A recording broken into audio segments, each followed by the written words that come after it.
하나님의 말씀은 에베소서 6장입니다. 10절에서 18절 말씀, 에베소서 새벽에 쭉 강의할 때 읽은 말씀입니다만은 이 철로 역정에 또 이 사망의 음침한 골짜기를 지날 때에 바로 이 말씀으로 크리스찬이 승리했기 때문에 다시 한번 봅니다. 큰 소리로 우리 같이 10절부터 읽습니다. 시작. 끝으로 너희가 주 안에서와 그 힘의 능력으로 강건하여지고 마귀의 관계를 능히 대적하기 위하여 하나님의 전신갑주를 입어라.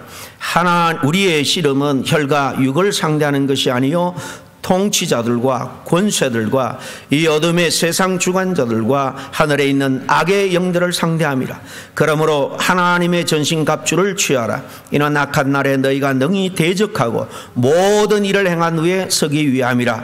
그런즉 서서 진리로 너희 허리띠를 띠고 의의 호심경을 붙이고 평안의 복음이 준비한 것으로 신을 신고 모든 것 위에 믿음의 방패를 가지고 이로써 능히 악한 자의 모든 불화살을 소멸하고 구원의 투구와 성령의 검 곧 하나님의 말씀을 가지라. 모든 기도와 간구를 하되 항상 성령 안에서 기도하고 이를 위하여 깨어 구하기를 항상 힘쓰며 여러 성도를 위하여 구하라. 아멘. 이 철로 역정의 주인공 크리스찬이 곤고산 위에 있는 이 아름다운 팰리스, 이 아름다운 이 궁전에서 신실한 이 자매들, 성도들을 의미하는데요. 특별히 네 자매가 나옵니다. 함께 며칠간 머무면서 위로를 얻고 쉼을 얻죠. 그리고 이야기를 통해서 그들과 신실한 믿음의 이야기를 나누면서 다시 한번 크리스찬이 순례의 길에 끝까지 승리하겠다라는 마음을 다집니다. 그리고 이 네 자매의 도움으로 이 전신 갑주로 영적으로 단단히 무장하고 그 아름다운 그 집 궁전을 떠나죠. 이 궁전은 교회라 그랬죠, 교회. 그러나 그는 얼마 있지 않아서 이 겸손의 골짜기로 들어서게 됩니다. 이어서 또 사망의 엄침한 더 깊은 골짜기를 연이어 만나게 되죠. 두 골짜기가 다 순례자에게는 반드시 지나가야 되는, 거쳐야 되는 과정인데요. 그것이 의미하는 성격과 어떤 목적은 좀 다르다고 볼 수 있습니다. 그러나 크게는 같은 거예요. 이런 고난의 골짜기가 하나 끝난다고 해서 다 해결되는 것이 아니고 또 우리에게 닥쳐올 수 있다. 끊임없는 영적인 전쟁이다 하는 것을 이 크리스찬의 순례길을 통해서 우리에게 보여줍니다. 먼저 크리스찬이 아름다운 이 궁전을 떠난 다음에 들어서게 된 이 겸손의 골짜기에서 아볼론이라는 이 사단을 만나게 되죠. 이 마귀와 이제 치열한 영적인 전투를 벌이는 장면이 나옵니다. 바로 이 골짜기를 지나며 맞닥뜨리는 이 사탄의 공격을 물리치기 위해서 아름다운 집에 있을 때에 이미 믿음의 귀한 동력자들이 전신갑주로 무장을 시켜줬던 것입니다. 사탄과의 이 싸움에서 우리가 승리하려면 오히려 싸우면은 그래서 승리하게 되면 우리의 믿음이 일취월장 성장하게 됩니다. 영적 자신감이 또 생기게 되죠. 이 골짜기를 통과하면서 신앙의 여정은 정말 겸손하게 내 힘으로 끝까지 완수할 수 있는 게 아니구나. 하나님의 은혜와 하나님께서 우리에게 주시는 영적 무기로 그 대적을 물리치고 나아가게 된다라는 것을 잘 깨닫게 해 주는 것입니다. 오늘 본문의 성도가 마귀와 싸움에서 승리하고 온전히 서기 위해서 하나님의 전신갑주를 입어라 라고 권면하는데, 이 전신갑주는 전에 제가 시리즈로 말씀하신 것처럼 로마 군인들의 당시 그 무장을 비유로 말씀하신 것입니다. 제가 하나하나 디테일하게 말씀드렸습니다만은 오늘은 이 복습 차원에서 좀 간략하게만 한번 짚고 넘어가겠습니다. 첫째는 진리의 허리띠죠. 14절에 보면 그런즉 서서 진리로 너희 허리띠를 띠고 그랬죠. 진리의 허리띠. 허리띠는 군사들의 그 군인들이 입는 이 갑옷 그리고 무기들을 단단하게 사실 고정하는 그런 중요한 장비입니다. 그리고 또 무거운 무기를 휘두를 때에 힘이 좀 허리에서 나오죠. 그래서 허리를 단단하게 묶어주는 복대와 같은 그런 역할을 합니다. 그런데 이 허리띠가 뭐냐? 진리라는 거예요. 진리가 영적 싸움에서 이렇게 허리띠 역할을 한다는 것입니다. 그러므로 진리는 다른 게 아닙니다. 하나님의 말씀과 복음인데요. 모든 신앙의 토대가 되는 거죠. 진리가 없으면 우리가 다른 무장들은 아무리 해도 다 헛수고가 돼요. 다 흔들리고 맙니다. 진리는 거짓과 혼란의 이 어두운 시대에 성도들을 단단하게 세워주는, 묶어주는 역할을 하는 거예요. 또 14절 이어서 의의 흉배를 붙이고 그랬죠. 흉배 가슴에 붙이는 호심경입니다. 이게 바로 의라는 겁니다. 의.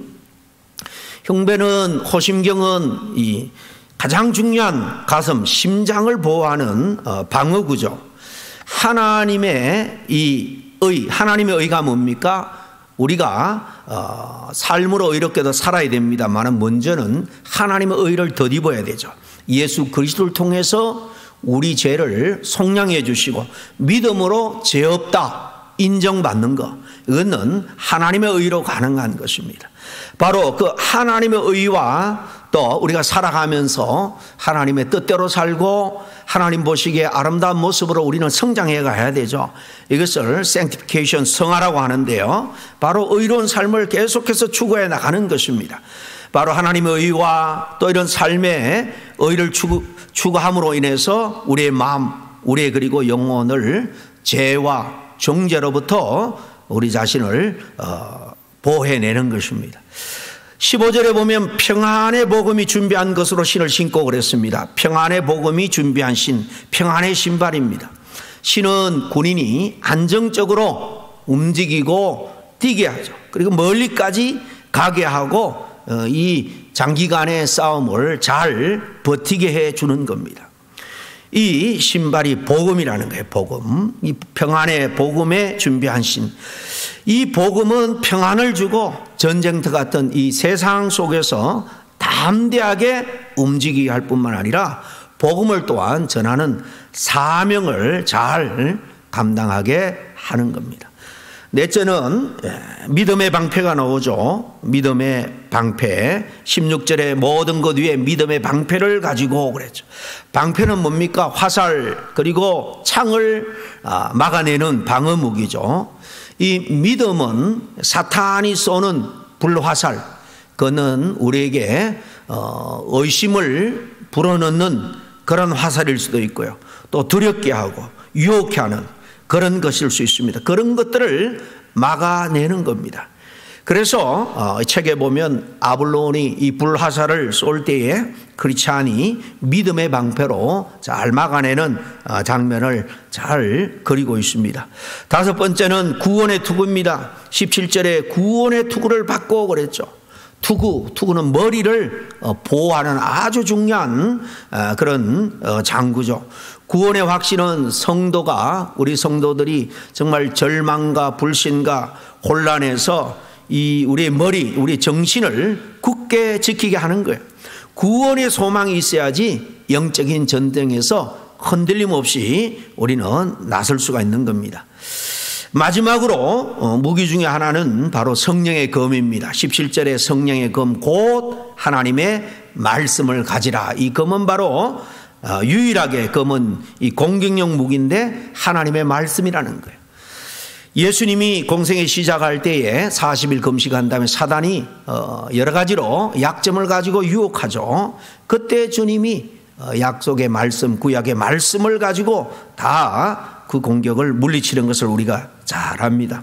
하나님의 말씀은 사단의 이런 거짓과 유혹을 이렇게 무찌르는 강력한 무기, 무엇보다도 성령의 도우심, 감동, 감화 속에서 깨달은 말씀, 정말 레마의 말씀, 내가 붙들고 있는 확신하고 있는 그 약속의 말씀을 우리가 붙들고 우리가 사단의 도전에 당당하게 맞설 때에 우리는 정말 내 안에서 어떤 이런 담대함이 있는가, 이런 능력이 있는가 의심할 정도로 우리는 강한 십자가의 용사가 되는 거예요. 그리고 이 겸손의 골짜기를 지나서 사망의 음침한 골짜기를 지나는데요, 이 골짜기는 짙은 어두움으로 덮여 있다라고 묘사되어 있습니다. 길은 협착하고요, 또 군데군데 함정이 있고, 거기 깜깜한 가운데 괴물들의 울음소리가 들리고 마귀의 속삭임 등 정신적인 영적인 공포가 가득한 곳으로 이 천로역정은 그려져 있습니다. 이 골짜기는 신앙생활할 때 찾아오는 영적인 침체, 바로 신앙의 어두운 밤을 의미합니다. 다시 말하면 하나님의 임재가 도무지 느껴지지 않는 그런 정말 두려운 고독의 시간을 상징하는 거예요. 저는 사망의 음침한 골짜기라는 것은 신앙생활 중에 겪는 이런 영적인 그런 고난, 우울과 고독 등 시험의 시간들을 사실 의미한다 볼 수 있습니다. 시편 23편 기자가 4절에 뭐라고 말합니까? 내가 사망의 음침한 골짜기를 다닐지라도 해를 두려워하지 않을 것은 주께서 나와 함께 하심이라 라고 고백하고 있는 것처럼 주님이 함께 할 때만이 우리는 승리할 수 있습니다. 그리고 또 이 말씀을 통해서 믿음의 여정에서 누구나 몇 번쯤은 이 골짜기를 지나가게 되는구나 하는 것을 알 수 있죠. 믿음의 선배들이 다 이 사망의 골짜기를 경험했습니다. 엘리야도 경험했고요, 욥도 경험했고, 또 예레미야, 심지어는 우리 예수님도 겟세마네 동산에서 정말 십자가를 앞에 놓고 땀이 떨어지는 피 모양이 될 때까지, 피가 될 때까지 간절히 간구하셨고, 골고다에서 못 박혀 물 한 방울 피 한 방울 우리에서 다 아낌없이 희생해 주셨습니다. 사망의 골짜기죠. 그 골짜기를 잘 지날 때에 주님은 부활의 능력을 통해서 완성한 겁니다. 이 사망의 골짜기를 지나면서 마주하는 영적인 공격들은 구체적으로 어떤 것인가? 이 책 속에 사망의 음침한 골짜기에서 크리스찬이 겪은 그런 어떤 도전들, 시험들을 중심으로 몇 가지 간단하게 생각해 보면, 첫째, 이 골짜기는 깊은 어둠으로 가득 차 있다는 것입니다.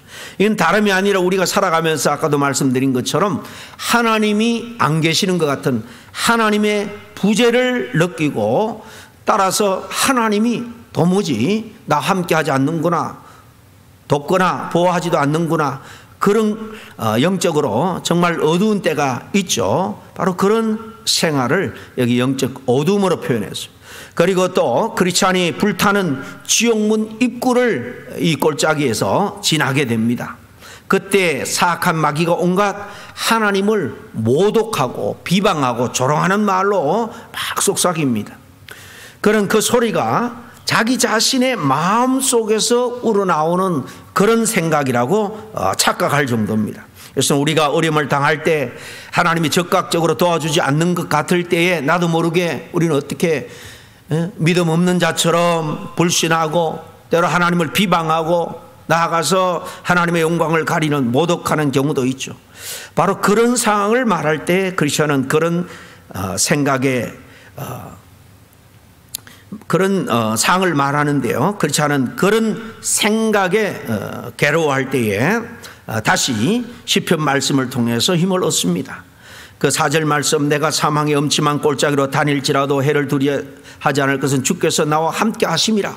주의 지팡이와 막대기가 나를 안위하시나이다 라고 고백하며 다시 믿음을 회복합니다. 또 하나는 이 골짜기는 이 사망의 음침한 골짜기에는요, 오른쪽에는 함정들이 있고 왼쪽에는 낭떠러지로 되어 있다 라고 묘사합니다. 그래서 그 좁은 길을 걸어가면서 깜깜한 가운데 크리스찬이 길을 잃지는 않을까, 함정이나 낭떠러지 굴러 떨어지지 않을까 두려워하는 모습을 봅니다. 우리 성도들도 정말 하나님이 잘 느껴지지 않을 때, 내 믿음이 연약해질 때죠. 내가 세상에 바빠서 하나님을 사실 소홀히 할 때입니다. 그런 때 어느 날 갑자기 내 안에 정말 믿음이 있는가, 불신에 대한 두려움, 그 결과에 대한 두려움이 우리를 엄습할 때가 있죠. 그럼 이 크리스찬은 어떻게 이 사망의 골짜기를 잘 통과할 수 있었느냐? 사실 우리가 살아가는 이 세상은요, 사탄이 믿는 자들을 시험하고 실족하게 하려는 시도를 계속 하기 때문에 우는 사자처럼 때를 얻든지 못 얻든지 우리를 넘어뜨리고 하기 때문에 그 도전과 우리는 늘 맞닥뜨려야 되는 것입니다. 그러면 이를 영적 전쟁이라고 하는데, 우리가 싸우는 이 싸움은요, 오늘 성경에 나와 있는 것처럼 혈과 육, 사람을 상대하는 육적인 싸움이 아니라고 말합니다. 반대로 눈에 보이지 않는 하늘에 있는 악한 영들을 상대해서 싸우는 영적인 싸움이다, 그렇게 10절에 말하죠. 그러면 이 영적 전쟁터에서 우리는 어떻게 승리할 수 있을까요?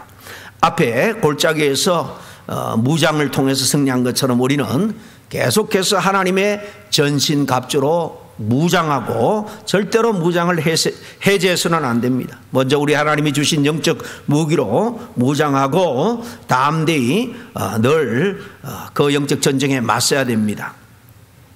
그런데 이 악한 영들과의 싸움이 주로 어디에서 일어나느냐? 악한 영들과의 싸움은요, 주로 우리의 마음 안에서 일어난다는 거예요. 사람의 마음이 영적 전쟁이 이루어지는 전쟁터라는 거예요. 특별히 마음 안에서 비진리나 그리고 불신앙이 있을 때, 때로 교만하고 또 죄책감에 사로잡히거나 두려움이나 상처 속에 있을 때에 악한 마귀 사단은 이 부분을 집중적으로 공격해 오는 겁니다. 사탄이 우리를 공격하는 방법은 주로 속이는 거예요. 실제로 우리에게 무섭게 그렇게 다가오지만은 다 거짓이라는 거예요. 왜냐하면 마귀는요, 요한복음 8장 44절에 보면 그 자체가 거짓말장이요 또 거짓의 아비다 라고 말하기 때문에 마귀는 하는 게 다 거짓말입니다. 왜 하나님의 이 백성이 이렇게 달콤한 그런 마귀의 유혹에, 거짓이죠, 거짓에 넘어지느냐? 우리가 영적으로 잠들어 있기 때문입니다. 영적으로 무장해 있지 않기 때문에 그렇습니다. 어쨌든 이 마귀는 온갖 거짓말로 우리를 유혹에 넘어뜨리게 해서 결국은 하나님으로부터 멀어지고 더 나아가 파멸시키는 것이 마귀의 목적이에요. 그러므로 이 사망의 엄침한 골짜기에서 만나는 영적인 싸움을 이겨내기 위해서 이 전신갑주뿐만 아니라 오늘 18절에 보면 강력한 무기를 하나 소개하고 있습니다. 가장 무기 중에 강력한 무기는 바로 기도라는 거예요. 기도를 사용해야 됩니다. 크리스찬은 그 어둠이 가득하고 두려움이 가득한 골짜기를 지나면서 막 그 두려움 속에서 부르짖어 기도하기 시작합니다. 시편 116편 4절 그 말씀대로 여호와 주여 구하오니 내 영혼을 건지소서 간절히 부르짖습니다. 그러나 지옥의 불길은 여전히 그를 삼키려고 맹렬히 타올랐고 여기저기서 울부짖는 소리, 마귀떼가 다가오는 소리, 이런 무서운 소리들이 들려옵니다. 그렇지 않은 두려움을 이겨내기 위해서 계속해서 더 힘을 내서 부르짖어 기도합니다. 우리도 이러한 원수 마귀의 공격을 이겨내기 위해서는 기도라는 무기로 대항해야 되는 것입니다. 그럼 이런 큰 도전 앞에서 어떻게 기도해야 되느냐? 오늘 18절에 보면 뭐라고 되어 있습니까? 모든 기도와 간구로 하되, 첫째는 모든 기도와 간구로 기도해야 됩니다. 에베소서 이 6장 18절에 나오는 모든 기도라는 것은 모든 종류의 기도입니다. 우리가 정해진 시간 기도할 뿐만 아니라 이렇게 수요 또 토요 새벽에 정해진 시간에 나와서 기도할 뿐만 아니라 개인적으로도 여러분 열심히 기도하시고, 때로는 한번 작정하고 철야도 하시고 금식도 하시고, 때로 정말 내가 약하다 생각하면 주변에 믿음 좋은 사람들에게 기도를 중보 기도를 부탁할 수도 있고요. 또 함께 기도할 때 좀 나와 함께 기도해 달라, 그래서 합심 기도를 할 수 있습니다. 이렇게 할 수 있는 모든 기도와 간구를 다 하라는 것입니다. 영적 전쟁에서 승리하기 위해서 우리는 간절히 이렇게 모든 기도를 다 동원해서 기도해야 됩니다. 그럴 때 악한 마귀 사단은 한 길로 왔다가 7길로 도망가는 역사가 있을 줄로 믿습니다. 사탄이 가장 두려워하는 건 기도예요. 우리가 전신갑주를 힘입어 하나님으로부터 우리가 여러 가지로 보호를 받지만은요, 기도는 말씀과 더불어 가장 강력한 그런 무기가 됩니다. 기도는 또요, 내 자신을 지키고 내게 공격하는 사단을 물리칠 뿐만 아니라 내 주변에 있는 사람들을 정말 내가 기도로 중보하고 도울 수가 있는 것입니다.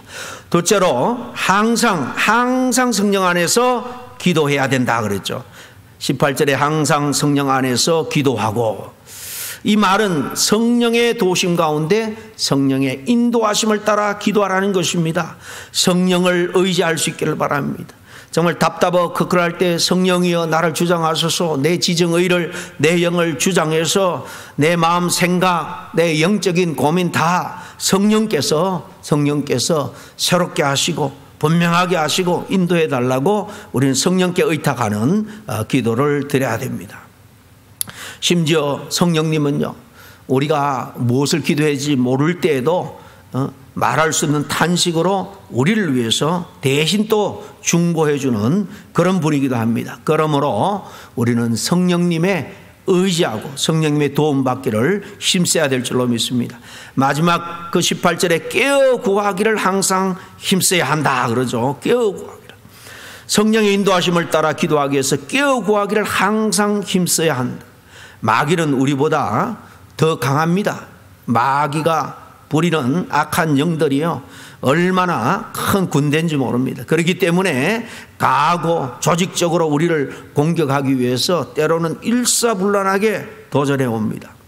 누구보다도 나의 약점을 잘 알고 있는 게 마귀예요. 어디를 공격하면 쉽게 넘어지는지 잘 아는 게 마귀예요. 이런 마귀 원수와 싸우기 위해서 영적으로 우리는 늘 깨어 있어야 됩니다. 말씀에 깨어 있고 기도에 깨어 있고 영적으로 믿음에 민감해 있을 때 우리는 사단의 유혹 도전을 잘 간파하고, 때로는 이런 영적인 전신 갑주를 통해서 또 기도를 통해서 말씀의 검을 통해서 물릴 수가 있는 것입니다.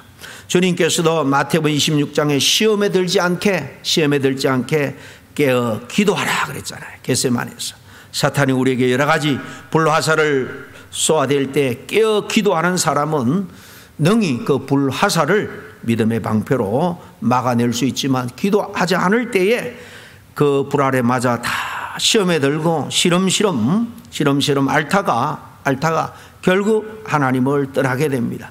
그러므로 우리 모두가 하나님의 전신갑주로 먼저는 온전히 무장할 뿐만 아니라 이렇게 항상 성령 안에서 깨어 기도에 힘쓸 수 있는 저와 여러분이 다 될 수 있기를 간절히 바랍니다. 함께 기도하겠습니다. 하나님 아버지, 감사합니다. 우리에게 정말 영적인 무시무시한 세력, 사단과 그의 악한 영들과 싸워 이길 수 있는 여러 가지 능력의 무기, 무엇보다도 강력한 기도의 무기를 우리에게 허락해 주셨는데, 아버지 하나님, 때로 너무나 자주 이 모든 은혜와 하나님께서 주신 이 능력을 잊어버리고 아버지 하나님 실패한 인생, 좌절하고 낭망하며 살아가는 그런 아버지 하나님 실패한 신앙인의 모습으로 살아갈 때가 얼마나 많은지 모릅니다. 하나님, 기도함으로 말미암아 우리 안에 아버지 하나님이시여 유혹하고 도전해 오는 모든 사단의 불화살을 다 막아내고 날마다 기쁨과 확신 속에 살아갈 수 있는 우리 모두가 되게 하여 주옵소서. 예수님 이름으로 기도합니다. 아멘.